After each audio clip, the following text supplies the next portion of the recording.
ఆయన అధినేతనే టార్గెట్ చేశారు. కోటరీ మాటలు వినటం జగన్ తప్పే అంటూ కుండబద్దలు కొట్టారు. అంతేకాదు కీలక కేసులు వైసీపీని నిండా ముంచేలా కామెంట్స్ చేశారు. కానీ ఆ నేత మీద ఫ్యాన్ పార్టీ ఆచితూచి స్పందిస్తోంది. ఒకరిద్దరు నేతలు కౌంటర్ ఇచ్చినా సాఫ్ట్ గా సుతిమెత్తగా సున్నితంగా మాట్లాడడం చర్చనీయాంశమవుతోంది. విజయసాయిరెడ్డి వైసీపీని టెన్షన్ పెడుతున్నారా? ఆయన్ను టార్గెట్ చేస్తే ఇక ఇరుక్కుపోతామని భావిస్తూ ఉన్నారా? విజయసాయి రెడ్డిపై ఆచితూచి వైసీపీ రియాక్షన్. ఒకరిద్దరు నేతలు కౌంటర్ ఇచ్చినా సున్నితంగానే. విజయసాయిని రెచ్చగొడితే ఇంకా ఇరికిపోతామనుకుంటున్నారా? జగన్ తర్వాత ఆయనే వైసీపీలో నెంబర్ 2 అన్నట్లుగా విజయసాయి రెడ్డి పేరు ప్రచారం జరిగేది. ఆయన కూడా ఆప్తి రికార్డుల్లో అలాగే చెప్పుకునేవారట. ఏమైందో తెలియదు కానీ జగన్ కు అత్యంత ఆప్తుడిగా ఉన్న విజయసాయికి కొన్నాళ్లుగా గ్యాప్ ఏర్పడింది. పార్టీ పవర్ లో నుంచి దిగిపోయాక దూరం మరింత పెరిగి వైసీపీకి, ఎంపీ పదవికి, రాజకీయాలకు కూడా రామ్ రామ్ చెప్పేశారు విజయసాయి రెడ్డి. ఆ తర్వాత విశ్వసనీయత, విలువలు అంటూ జగన్ చేసిన కామెంట్స్ కు ట్వీట్ తో రిప్లై ఇచ్చి హాట్ టాపిక్ గా నిలిచారు.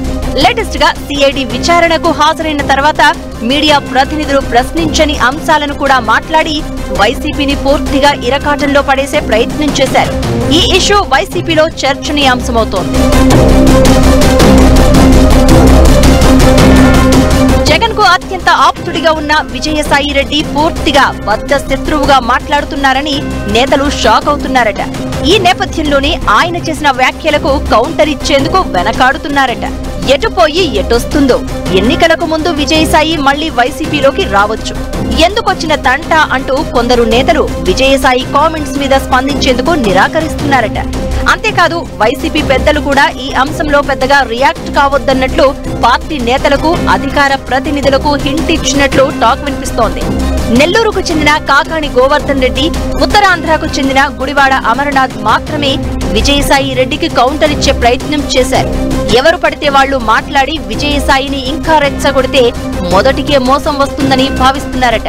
పర్సనల్ గా టార్గెట్ చేస్తే ఆయన ఇగో హర్ట్ అయ్యే అవకాశం ఉందని అనుకుంటున్నారట. జగన్ మీద కాస్త సాఫ్ట్ కార్నర్ చూపించిన విజయసాయి కోటరి అంటూ గట్టిగా టార్గెట్ చేయడం వెనుక ఏదో స్కెచ్ ఉందని అనుమానిస్తున్నారట. పార్టీ నేతలు ఎవరైనా విజయసాయి మీద పరుషంగా మాట్లాడితే వాళ్లతో తామే మాట్లాడించామని అనుకుని ఆయన మరింత ఓపెన్ అయ్యే ప్రమాదం ఉందని అంచనా వేస్తున్నారట వైసీపీ పెద్దలు. ఒకరిద్దరి నేతల పేర్లను ప్రస్తావిస్తూ విజయసాయి ఓపెన్ స్టేట్మెంటే ఇచ్చారు. కానీ ఆ ఇద్దరు లీడర్లు మాత్రం ఎక్కడా మాట్లాడడం లేదు. తమ మీద చేసిన ఆరోపణలను ఖండిస్తూ కనీసం ప్రెస్ నోట్ కూడా ఇవ్వడం లేదంటేనే అర్థం చేసుకోవచ్చు.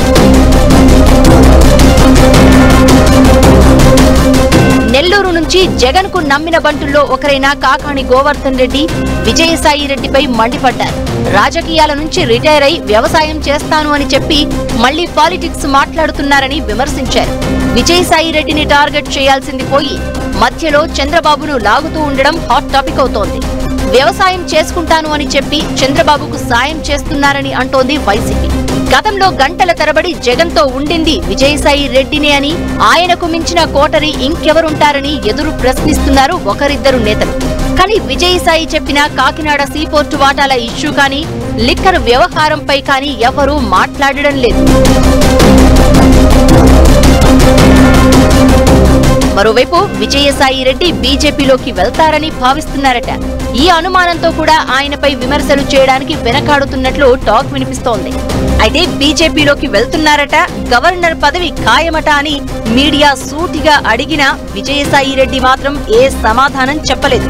మీడియా ప్రతినిధులకు సమాధానం చెప్పకపోయినా కనీసం ఖండించకపోవడం చూస్తుంటే ఆయన కాషాయ కండువా కప్పుకోవడం ఖాయమన్న ఊహాగానాలు వినిపిస్తున్నాయి.